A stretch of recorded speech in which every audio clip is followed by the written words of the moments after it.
Hello friends, जैसे कि last video में हमने देखा था इंडोस्टेट को हमारे पीसी या लैपटॉप में कैसे इंस्टॉल करते हैं। ठीक है, तो इंडोस्टेट को इंस्टॉल करने के बाद हमें अगर कोई भी जेनेटिक्स एंड प्लांट ब्रीडिंग का डेटा है उसको एनालिसिस करना है तो कैसे करेंगे, उसके लिए ये वीडियो है। तो इसमें हम क्या आज variability, path coefficient analysis, correlation and diversity है उसका एनालिसिस कैसे करेंगे वो हम देखेंगे। ठीक है, तो उसके लिए पहले हम इंडोस्टेट ओपन कर लेते हैं हमारे पीसी में। इंडोस्टेट ओपन में थोड़ा टाइम लगा according to your system performance. तो इसको ओपन करने के बाद यहाँ जो ये पहला ऑप्शन है सेंड टू, इसको आपको क्लिक करके फ़ोल्डर में कन्वर्ट कर देना है। ठीक है, इसको फोल्डर में कन्वर्ट करने देने के बाद यहाँ पे दूसरा एक टैब दिखेगा आपको, प्लांट जेनेटिक्स एंड बायोमेट्रिक्स, इस पर क्लिक करना है। उसको क्लिक करने के बाद जो पहला ऑप्शन दिखा था वो फिर से यही सेम ऑप्शन आपको यहाँ पे देखने को मिलेगा, सेंड टू वाला। इसको फिर से क्लिक करके आपको फोल्डर में कन्वर्ट कर देना है। ठीक है, इसके बाद यहाँ जो मिडल का जो है ना ये ऑप्शन होगा स्प्रेडशीट का, इसमें आपको जो भी डेटा एनालिसिस करना है इसको यहाँ पे पुट करना है। तो पहले हम जो हमारा डेटा है इसको यहाँ पे कॉपी कर लेते हैं। ठीक है, इसके लिए मैंने एक एनालिसिस फाइल बनाई हुई है, सिंपल फाइल पहले से ही। इसमें यहाँ मेरे पास ग्राउंडनट की वेरिएबिलिटी का, बाजरा एंड कॉटन के लाइन टेस्टर का, कैस्टर के डायरल का और कैस्टर के स्टेबिलिटी का, सारे जो अलग अलग सैम्पल डेटा है और उसके फॉर्मेट है यहाँ पे दिए हुए हैं। ठीक है, तो पहले हम आज ग्राउंडनट की जो वेरिएबिलिटी है उसकी बात करेंगे। इसमें क्या है, मेरे पास 60 जीनोटाइप है और वेरिएबल 9 है, यानी कि कैरेक्टर 9 है मेरे पास। तो उसमें क्या 60 जीनोटाइप है, वो ऐसे डायरेक्टली जो फर्स्ट रो है ऐसे ही आपको आएगी, उसमें 60 जीनोटाइप डायरेक्टली लाइन वाइज पूरी रो में आ जाएंगे। ठीक है, ये जो आपका डेटा का फॉर्मेट है वो इसी अकॉर्डिंग से होना चाहिए। अगर आपका फॉर्मेट में कोई चेंज हुआ या आपने कोई अलग तरीके से डेटा लिखा है तो शायद इंडोस्टेट आपका डेटा को रीड ना कर पाए और आपका फिर एनालिसिस ना हो पाए। ठीक है, तो जीनोटाइप इस तरह आप लिखेंगे, फिर जो कैरेक्टर है वेरिएबल उसको आप हॉरिजॉन्टली यानी कि ये पूरी रो में लिखेंगे। ठीक है, जैसे कि यहाँ मेरे 9 जो कैरेक्टर है ऐसे डायरेक्टली मैंने लिखे हुए हैं यहाँ पे अप टू द 9। ठीक है, और उसके बाद जो पर्टिकुलर कैरेक्टर है वो पर्टिकुलर कैरेक्टर के नीचे यहाँ पे आपको 3 मिलेगा, 1, 2 एंड 3। ये जो 1, 2 एंड 3 लिखा हुआ है ना, ये कुछ नहीं बट ये इसका रेप्लिकेशन नंबर, यानी कि जो है हमारा ट्रायल है उसको हमने 3 रेप्लिकेशन में लिया हुआ है। ठीक है, तो जो आपका डेटा का फॉर्मेट है वो पूरा इसी तरीके से रहेगा, कभी भी आप वेरिएबिलिटी का कोई भी एनालिसिस इंडोस्टेट में करेंगे तब। ठीक है, तो इसको अभी के लिए हम ये डेटा कॉपी कर लेते हैं क्योंकि इसको हमें एनालिसिस करना है। तो ये पूरा डेटा को हमने सिलेक्ट कर लिया और इसको हमने कॉपी कर लिया है। ठीक है, ये जो कॉपी कर लिया उसके बाद हम फिर से हमारा इंडोस्टेट ओपन करेंगे। इसमें फिर हम यहाँ पे जाएंगे स्प्रेडशीट के ऑप्शन पे और जो फिर हमारा डेटा है उसको हम यहाँ पे पेस्ट कर देंगे। ठीक है, ये डेटा पेस्ट करने के बाद यहाँ जो ऑप्शन है ना सेकंड वाला, ये सेव का ऑप्शन है, सेव फाइल, इस पर आप क्लिक करेंगे और जो आपका अभी हम डेस्कटॉप पे लिए डेस्कटॉप पे ही फ़ोल्डर बना देते हैं। यहाँ पे डेस्कटॉप पे हम फ़ोल्डर बना देंगे, एक नाम दे देंगे उसको, जैसे कि वेरिएबिलिटी एनालिसिस। ठीक है, ये फोल्डर के अंदर हम सेव करेंगे। जो फाइल होगी उसको आप यहाँ ऐसे नाम पूछेगा क्या नाम देना है, तो उसमें हम अभी के लिए ABC नाम देते हैं। ठीक है, ABC। फिर बाद में आपको लास्ट में एक्सटेंशन भी लगाना होगा। एक्सटेंशन क्या रहेगा, .txt। ठीक है, ये आपका एक्सटेंशन रहेगा लास्ट में .txt, यानी कि हमने फाइल का नाम दे दिया ABC.txt और उसको बाद में सेव कर लेते हैं। सेव करने के बाद आप यहाँ पे जो एग्ज़िट का ऑप्शन है इस पर क्लिक करेंगे, यानी कि जो हमारा डेटा फाइल है वो एग्ज़िट हो गई है। लेकिन ये तो क्या हमारी लैंग्वेज में है, लेकिन इंडोस्टेट की लैंग्वेज में नहीं है, तो उसकी लैंग्वेज में हमें कन्वर्ट करने के लिए जो डेटा है उसको स्टैक करना पड़ेगा पूरा। ठीक है, तो स्टैक करने के लिए जो पहला ऑप्शन है फाइल मैनेजमेंट का, इस पर क्लिक करेंगे। फाइल मैनेजमेंट के में क्लिक करने के बाद यहाँ पे आपको नीचे मिलेगा फाइल मैनेजमेंट का ऑप्शन, इस पर क्लिक करने के बाद यहाँ साइड में दूसरा विंडो ओपन होगा। ये विंडो में आपको क्या करना है, यहाँ पे एक सेकंड लास्ट ऑप्शन होगा स्टैक कॉलम, उसको क्लिक करके आपको यहाँ पे ओके कर देना है। ओके करते ही आपको बोलेगा कि आपको कौन सा डेटा है उसको स्टैक करना है। ठीक है, तो हमने जो डेटा फाइल अभी बनाई थी abc.txt, वो जहाँ पे भी है उसको ब्राउज़ करना पड़ेगा। तो हमने कहाँ बनाई थी, डेस्कटॉप पे बनाई थी ना, तो डेस्कटॉप को ओपन करेंगे। फिर यहाँ डेस्कटॉप में कहाँ है हमारा वेरिएबिलिटी एनालिसिस, है रहा फोल्डर, और जो abc.txt है, लेकिन एक क्या है इसमें, ये जो .txt फॉर्मेट है ना उसको हम डायरेक्ट ले नहीं सकते, यानी कि जो भी हम फाइल डेटा स्टैक करने के लिए सिलेक्ट करेंगे उससे पहले .txt जो नाम है ना, यहाँ पे ये पूरा नेम दिया हुआ है .txt, उसको हटा देना है, सिर्फ abc ही रखना है। तो यहाँ पे हम उसको रीनेम कर देंगे। ठीक है, रीनेम जो .txt है उसको हटा देंगे और सेव कर लेंगे हमारी फाइल ऐसे ही। फिर इस फाइल को सिलेक्ट करेंगे और ओपन कर लेंगे। ठीक है, ये ओपन करने के बाद हमको पूछ रहा है आपके ऑब्जर्वेशन नंबर कितने, यानी कि जीनोटाइप कितने हैं। तो हमारे पास कितने 60 जीनोटाइप है, तो 60 हम यहाँ पे इनपुट कर देते हैं। 60 जीनोटाइप इनपुट करने के बाद यहाँ पे हमें पूछेगा नंबर ऑफ़ स्टैक्स, यानी कि आपके रेप्लिकेशन कितने हैं। तो हमारे पास 3 रेप्लिकेशन है, और उसके नीचे नंबर ऑफ़ वेरिएबल, यानी कि आपके पास कैरेक्टर कितने। तो हमारे पास यहाँ 9 कैरेक्टर है, ठीक है। इतना करने के बाद हम ओके कर देंगे। यानी फिर यहाँ एक इन्फॉर्मेशन पूछेगी, प्रोवाइड स्टैक इन्फॉर्मेशन, यानी कि रेप्लिकेशन का है। इसमें आप कुछ भी फिल नहीं करेंगे फिर भी चलेगा, और आपको अगर नेम देना है रेप्लिकेशन 1, 2 एंड 3 तो भी दे सकते हैं, फिर भी सही है। लेकिन यहाँ पे के लिए अभी हम ऐसे ही ब्लैंक छोड़ देते हैं, इसलिए वो अपने आप से ही 1, 2 एंड 3 ले लेगा, ठीक है। ओके, एंड फिर आउटपुट फाइल नेम क्या होगा, यानी कि आउटपुट जो फाइल होगी आउट फाइल नेम, यानी कि अभी हमारा ABC था, तो अभी ABC नेम तो हम दे नहीं सकते, तो अभी हम क्या देंगे ABC1 ऐसे नेम कर देंगे, ठीक है। तो ये हमारा आउटपुट जो फाइल का नेम है वो हमने कर दिया है, और हम ओके कर देंगे। यानी कि अब हमारा ओके करने के बाद ये पूछेंगे वेरिएबल, यानी कि जो हमारा कैरेक्टर है उसको हमें अलग से नेम देने पड़ेंगे। या अगर आप चाहे तो आपका कैरेक्टर का फुल नेम भी दे सकते हैं, और अगर आपको अभी के लिए जल्दी से काम करना है तो सिर्फ 1, 2, 3, 4, 5, 6, 7, 8 एंड 9 ऐसे 9 कैरेक्टर के नाम दे देने हैं। फिर हमारा जो स्टैक था ना उसको एज ए रिप्लिकेशन, जो रीड वाला ऑप्शन है, यानी कि read stacks as a replicates, इसको हमें टिक करना है। अगर आप ये टिक करना भूल गए तो आपका एनालिसिस नहीं होगा, आपको ये स्टेप भूलना नहीं है, ठीक है। उसके बाद हम ओके कर देते हैं, यानी कि अगर अभी हमारा डेटा स्टैक हो चुका है। फिर हम इसको एग्जिट कर देंगे। एग्ज़िट करने के बाद हमें वेरिएबिलिटी का एनालिसिस करना है, ठीक है, ग्राउंडनट की। तो हम मल्टीपल RBD वाला है जो फर्स्ट ऑप्शन है ना उसको चूज़ करेंगे। इसको चूज़ करने के बाद हमें फ़ाइल पूछेगा कौन सी फ़ाइल हमें लेनी है। हमने लास्ट में कौन सी फ़ाइल बनाई थी ABC1, यानी कि वो हमारा जो ये पूरा डेटा स्टेक हुई फाइल, यानी कि ABC1 फाइल है, उसको हम सिलेक्ट कर लेंगे, ठीक है। उसको जो फाइल सिलेक्ट करेंगे ना आप, उसको हमें यहाँ जो भी फोल्डर में हमने सेव किया वहाँ जाके आपको नीचे फाइल नेम सर्च करना पड़ेगा, डायरेक्ट फाइल नहीं दिखाएंगे, ठीक है। तो ABC1 हमने सिलेक्ट कर लिया है। फिर इसको ओपन करेंगे। ओपन करने के बाद हमने ये कॉमन सी इन्फॉर्मेशन पूछ रहा है, ट्रीटमेंट यानी कि जीनोटाइप हमारा 60 है। फिर उसके बाद हमारी रेप्लिकेशन 3 है, और लोकेशन तो आपका एक ही रहेगा, तो उसमें आपको एक ही रख देना है। इन्वायरमेंट भी एक ही है, और जो स्टार्टिंग डेटा पोजीशन उसमें कुछ नहीं फिल करना है, वो ऐसे ही ऐसे ब्लैंक छोड़ देना है, ठीक है। इसके बाद ये हमारा जो पूरा इनोवा RBD है वो आ गया है, ठीक है। इसको आप डायरेक्टली यहाँ से सेव कर लेंगे। इसमें कुछ नाम नहीं देना है, डायरेक्ट सेंड टू प्रिंटर उस पर टिक करके रेड कर देना है। और जहाँ भी फिर आपको ये अपना जो डेटा है PDF फाइल है एनालिसिस की, वो सेव कहाँ करनी है वो पूछेगा, वो कर देनी है, ठीक है। तो वेरिएबिलिटी हम ऐसे डाल देते हैं उसका नाम, ठीक है, सिंपली जो हमारा फोल्डर है वहीं पे हम सेव कर रहे हैं, और सेव कर देंगे।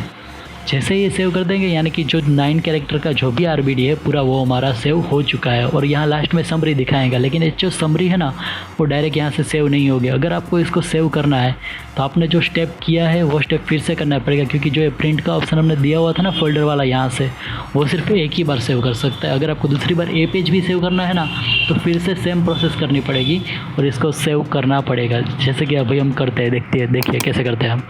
इसको भी एग्जिट मार दिया। इंडोस्टेट को आपको हर बार रिस्टार्ट करना पड़ेगा, वरना आपका डेटा सही से एनालिसिस नहीं होगा, ठीक है। हर बार आपको एनालिसिस के लिए इंडोस्टेट रिस्टार्ट करना ज़रूरी है, ये बात याद रखिएगा आप। फिर से वहीं सेम प्रोसेस हम करेंगे, यानी कि अभी तो हमारे पास डेटा स्टैक की हुई फाइल है, तो हम डायरेक्टली इसको ले लेते हैं। डेटा स्टैक की हुई फाइल ABC1 ले लिया, ओके। फिर यहाँ पर ट्रीटमेंट 60 है, रेप्लिकेशन 3 है, बाकी 1 ये हमारा आ गया, ठीक है। तो फिर अभी हमें क्या करना है, जो लास्ट का समरी वाला है ना उसको डायरेक्टली हमें लेना है। तो अभी ये सारा हम स्किप कर रहे हैं, ऐसे जो नेक्स्ट का एरो है ना यहाँ से हम स्किप कर सकते हैं। ये अभी इनोवा 5 ही पहुँचे 5th कैरेक्टर के लिए।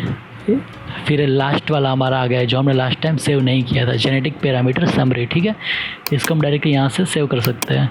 फिर सेंड टू प्रिंटर, ओके। और यहाँ पे वेरिएबिलिटी समरी हम लिख देते हैं, ठीक है, यानी कि ये भी हमारा सेव हो चुका है। फिर से इंडोस्टेट को हम बंद कर देंगे पूरा एंड। अभी हमने सेव कहाँ किया है, जैसे कि अभी हमने एक फ़ोल्डर बनाया था वेरिएबिलिटी एनालिसिस, ठीक है। तो यहाँ पे हमने 2 फाइल सेव की, वो है वेरिएबिलिटी समरी वाला है। तो जो वेरिएबिलिटी की जो समरी है वो पूरी तरह से यहाँ पे ऐसे पूरा सेव हो चुका है, जैसे कि अभी आप देख सकते हैं इसमें यहाँ पे पूरा कैसे हमने सेव किया हुआ है, ठीक है। ये पूरा समरी आ गया है, जैसे कि अभी ECV है, GCV है, PCV है, हेरिटेबिलिटी है, जेनेटिक एडवांस है, जेनेटिक एडवांस है % मीन 5% एंड 1%। ये सारा डिटेल आपको कैरेक्टर वाइज मिल गया है यहाँ पे, ठीक है। तो इस तरह से आपका वेरिएबिलिटी का एनालिसिस इजीली हो जाएगा। तो फिर अब बात रही path coefficient analysis and correlation की, ठीक है। तो उसके लिए फिर से हम इंडोस्टेट ओपन करेंगे। इंडोस्टेट ओपन होने के बाद आपको क्या करना है, आपके पास ये जो वेरिएबिलिटी के जो डेटा है उसमें से ही आप path coefficient analysis and correlation निकालेंगे, ठीक है। तो फिर से आपको डेटा स्टैक करने की ज़रूरत नहीं पड़ेगी। इसमें आपको डायरेक्ट ऐसे ही फोल्डर पे क्लिक कर देना है। फिर बाद में आप जाएंगे यहाँ पे डायरेक्ट पाथ एनालिसिस पे। फिर से हम वो हमारी डेटा स्टैक की हुई फाइल ले लेंगे ABC1, फिर इसको ओपन करेंगे। ओपन करने के बाद यहाँ आपको पूछेगा आपको कौन सा पाथ निकालना है, फिनोटाइपिक, जीनोटाइपिक या इन्वायरमेंटल। तो हम पहले फिनोटाइपिक लेते हैं, ठीक है। अभी ये सैम्पल के लिए इन्वायरमेंटल फिनोटाइपिक ले रहे हैं, ठीक है। आप कोई भी ले सकते हैं, जो भी आपको निकालना है वो। अभी हमने ले लिया है। फिर पूछेंगे डिपेंडेंट कैरेक्टर आपका कौन सा है, यानी कि आपका जो यील्ड का कैरेक्टर है वो कौन सा है, वो आपको देखना पड़ेगा ना, यील्ड का कैरेक्टर कौन सा है। तो इसके लिए हम इसमें देखेंगे हमारा यील्ड का कैरेक्टर कौन सा है, ठीक है। जैसे कि अभी यहाँ पे दिया हुआ है पोड यील्ड पर प्लांट, यानी कि जो ए है यील्ड का कैरेक्टर यहाँ पे, तो ये पहला ही कैरेक्टर है हमारा, कैरेक्टर नंबर 1। तो इसमें हम क्या करेंगे, जो 1 है उसको directly as a dependent character ले लेंगे, ठीक है। फिर बाद में ओके कर देंगे। फिर कोरिलेशन मैट्रिक्स भी हमें चाहिए, पाथ डायग्राम भी हमें चाहिए, तो दोनों ऑप्शन हम टिक कर देंगे, ठीक है। फिर इसको हम ओके कर देंगे। ओके करते ही आपको पूछेगा इंडिपेंडेंट वेरिएबल फॉर पाथ कितने, यानी कि जो फर्स्ट कैरेक्टर था वो तो हमारा डिपेंडेंट था, उसको तो हमने डायरेक्ट पहले ही चूज़ कर लिया। तो जो बाकी के कैरेक्टर होंगे वो सारे इंडिपेंडेंट ही होंगे, या फिर आपको कोई पर्टिकुलर कैरेक्टर इंडिपेंडेंट है उसका देखना है तो वैसे भी देख सकते हैं वो पर्टिकुलर कैरेक्टर को चूज़ करके, ठीक है। तो अभी हमें सारे कैरेक्टर चूज़ कर लेते हैं, उसको इस साइड कर देते हैं और फिर ओके कर देते हैं। जैसे ही ओके करेंगे हमारे पास ये पूरा आ जाएगा, ये कोरिलेशन मैट्रिक्स आ गया, ये पाथ मैट्रिक्स आ गया, और उसके नीचे यहाँ आप चाहेंगे तो फिर आप आगे के पेज में, यहाँ तो कुछ नहीं होगा लेकिन जो आगे के पेज होगा ना उसमें आपको ये पाथ डायग्राम भी मिल जाएगा इजीली। तो इसको अभी हम सेव कर लेते हैं directly, send to file, send to printer, okay. And यहाँ लिख देते हैं हम फिनो पाथ, क्योंकि ये फिनोटाइपिक पाथ के लिए है ना, इसलिए, ठीक है। सेव कर दिया इसको हम, और ये सेव हो चुका है। फिर से हम एग्जिट कर देंगे इसको एंड करेंगे, इसको हम क्लोज कर देंगे, ठीक है। फिर अभी हम देख लेते हैं हमारा कैसा सेव जो आउटपुट है वो मिला है। वेरिएबिलिटी एनालिसिस में जाएंगे और फिनोपाथ में जाएंगे। फिनोपाथ में जाते ही ये आपको मिल जाएगा, यहाँ पे देख सकते हैं आप। इसको थोड़ा जूम कर लेते हैं हम। देखिए यहाँ पे पूरा फिनोटाइपिक कोरिलेशन मैट्रिक्स आपको मिल गया है, सारा का सारा। एक कैरेक्टर 1 है आपका, जो यील्ड का जो डिपेंडेंट कैरेक्टर है ना वो वाला, और 2 से लेकर 9 तक ये जो कैरेक्टर है वो सारे आपके इंडिपेंडेंट कैरेक्टर है, जिसको अकॉर्डिंग आपको ये पूरा कोरिलेशन मैट्रिक्स मिल गया है, ठीक है। और इसके नीचे पूरा पाथ मैट्रिक्स आपको मिला हुआ है, ठीक है। और उसके नीचे यहाँ आपको रेसिड्यूल इफेक्ट भी मिल जाएगी, यानी कि वो भी आपको कोई दिक्कत नहीं रहेगी निकालने में। और यहाँ पे आपको पूरा पाथ डायग्राम भी उसका मिल जाएगा, तो इसको आप डायरेक्ट स्क्रीनशॉट या इसमें से कॉपी करके पेस्ट कर सकते हैं, ठीक है। तो ये हो गया हमारा पाथ और कोरिलेशन का एनालिसिस। ऐसे आप जीनोटाइपिक और इन्वायरमेंटल भी निकाल सकते हैं, ठीक है। तो अभी हम देखेंगे डाइवर्सिटी का एनालिसिस कैसे करते हैं इसमें। फिर से हम इंडोस्टेट ओपन करेंगे इसके लिए। जैसे हमारा इंडोस्टेट ओपन होगा वैसे ही फिर से हमें इसमें फोल्डर को क्लिक करना है, कन्वर्ट करना है। फिर से प्लांट जेनेटिक्स मैट्रिक्स में जाएंगे, इसमें फिर से फोल्डर करेंगे, फिर D स्क्वायर है यहाँ पे दिया हुआ है लास्ट ऑप्शन, ये डाइवर्सिटी का ऑप्शन एक्चुअली। इसको हम क्लिक करेंगे और फिर बाद में फिर से हम हमारी फाइल सिलेक्ट करेंगे ABC1 वाली, ठीक है। तो ABC1 की जो फाइल है वो हमने ओपन कर ली अभी यहाँ पे। फिर वेरिएबल कितने हैं हमारे पास, कितने वेरिएबल है, तो कि वेराइटीज़ है, वेरिएबल नहीं है। तो वेराइटीज़ हमारे पास 60 है, ठीक है। और एप्लीकेशन कितनी है हमारे पास 3 है, यानी कि 16 और 3 डाल देंगे। प्रिंट D स्क्वायर मैट्रिक्स आपको चाहिए तो आप इसको टिक कर सकते हैं, और प्रिंट क्रॉनिकल वेक्टर्स चाहिए तो उसको आप टिक कर सकते हैं, लेकिन मुझे नहीं चाहिए, ठीक है। इसको ओके, तो फिर ये आपका सारा एनालिसिस आ जाएगा। जैसे कि अभी आपका कैनोनिकल रूट्स एनालिसिस दिया हुआ है, फिर 3D प्लॉट आ जाएगा टोटली, और इसका जो रैंक डिस्ट्रीब्यूशन है, कितना कंट्रीब्यूशन है पर्टिकुलर कैरेक्टर का डायरेक्ट यील्ड पे, वो इसमें यहाँ पे दिया हुआ है, ठीक है। इसको हम सेव कर लेते हैं डायरेक्ट, क्योंकि ये हमारे काम का है। तो इसको हम यहाँ फोल्डर पे क्लिक करेंगे, सेंड टू प्रिंटर करेंगे, ओके करेंगे। तो इसमें डायरेक्ट क्या लिखेंगे, रैंक कंट्रीब्यूशन, ठीक है। इसको हम सेव कर लेते हैं। ये जो सेव हो गया हमारा, उसके बाद हमें ये जो इसका डेंड्रोग्राम है वो भी यहाँ देखने को मिल जाएगा, ठीक है। जैसे कि हमारे पास अभी 60 जीनोटाइप थे, तो इसके कितने यहाँ पे 8 क्लस्टर बने हुए थे। डेंड्रोग्राम भी अगर आपको सेव करना है तो सिंपली आपको फिर से एग्जिट करना पड़ेगा, इसको एंड करना पड़ेगा, और फिर से जो पहले प्रोसेस किया था ना हमने वो वाला प्रोसेस करना पड़ेगा। इससे आप बाद में डेंड्रोग्राम भी सेव कर सकते हैं, जैसे कि मैं यहाँ आपको दिखा देता हूँ कैसे करते हैं वो। फिर से इंडोस्टेट ओपन करेंगे हम। इंडोस्टेट ओपन करने के बाद फिर से ये ऑप्शन करना कभी भी भूलना नहीं है हमें, वरना कुछ हमारा सेव नहीं होगा, ठीक है। डी स्क्वायर, फिर यहाँ ABC1 ओपन कर लिया, फिर से वेराइटी 60 है, रिप्लिकेशन 3 है। इस बार प्रिंट डी स्क्वायर मैट्रिक्स टिक करेंगे, फिर ओके। ए हमारा नहीं चाहिए, ए भी नहीं चाहिए, ए हमारा हो गया है और डी स्क्वायर मैट्रिक्स है वो हमें कुछ काम करना नहीं। तो अब ये जो क्लस्टरिंग जो है उसका डेंड्रोग्राम उसको हम सेव कर लेते हैं, ठीक है। तो उसको अभी ऐसे ही डायरेक्ट नाम दे देते हैं D2, ठीक है। और सेव कर लिया, यानी कि हमारा सेव हो गया। वो सेव होने के बाद आपको दूसरा ऑप्शन मिलेगा क्लस्टर डिस्टेंस, यानी कि inter and intra cluster distance और मीन्स यहाँ पे आपको देखने को मिल जाएगा। इसको भी हम सेव कर सकते हैं, लेकिन उसके लिए क्या फिर से हमें वो प्रोसेस करनी पड़ेगी, यानी इसको फिर से एंड करना पड़ेगा। एंड करने के बाद फिर से हम इंडोस्टेट को ओपन करेंगे। ये थोड़ा टाइम लगेगा इंडोस्टेट ओपन करने में, वो थोड़ा याद रखिएगा। कभी कभी ऐसा एरर भी आ जाएगा इंडोस्टेट इज़ ऑलरेडी रनिंग, पर जैसे आप दूसरी बार ट्राई करेंगे तो वो शायद हो जाएगा वैसे ही, या फिर थोड़ी देर बाद आपको ट्राई करना है, क्योंकि टास्क मैनेजर में शायद वो ऐसे उसका परफॉर्मेंस चालू हो, इसलिए शायद नहीं ओपन होगा वो, ठीक है। अभी हम फिर से थोड़ा रिफ्रेश कर लेते हैं इसको, फिर हम इंडोस्टेट ओपन करेंगे। थोड़ी देर बाद देखिए, आप देख सकते हैं जैसे कि अभी ये स्टार्ट हो गया है फिर से। अभी इसको फिर से हम वहीं सेम प्रोसेस करेंगे। उसके लिए ABC1 सिलेक्ट कर लिया, वेराइटी 60 कर ली, रिप्लिकेशन 3 है, ओके।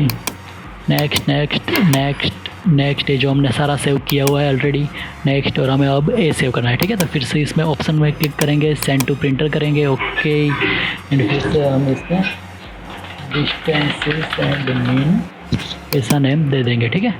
ये सेव हो चुका है हमारा, यानी कि ये हमारा पूरा जो डाइवर्सिटी का एनालिसिस है वो हो चुका है। तो ये हमारा अभी सेव हो चुका है। तो आई होप आप सब समझ गए होंगे कैसे हम variability, path coefficient analysis, correlation and diversity का एनालिसिस इजीली इसके थ्रू कर सकते हैं, ठीक है। यहाँ फिर से मैं आपको एक बार लास्ट टाइम डेटा दिखा देता हूँ। जैसे कि D2 में हमारा डेंड्रोग्राम है पूरा यहाँ पे मिल गया है आपको। फिर क्लस्टर डिस्टेंस एंड मीन है वो यहाँ पे पूरा आपको मिल गया है, जैसे कि यहाँ आप देख सकते हैं कैसे है, पूरा का पूरा आपको इजीली मिल जाएगा इसमें से। फिर फिनोटाइपिक पाथ भी यहाँ पे पूरा मिल गया है, ठीक है। तो ऐसे सारे डेटा जो आपको है वो इजीली मिल जाएंगे। तो इसमें से यूज़ करके आप इजीली एनालिसिस करते हैं। तो आई होप आपको सबको अंडरस्टैंड हो गया है पूरा कैसे करते हैं। आज के लिए इतना ही, फिर अगले वीडियो में हम देखेंगे लाइन टेस्टर, डायल और स्टेबिलिटी का एनालिसिस कैसे करते हैं, ठीक है। Thank you.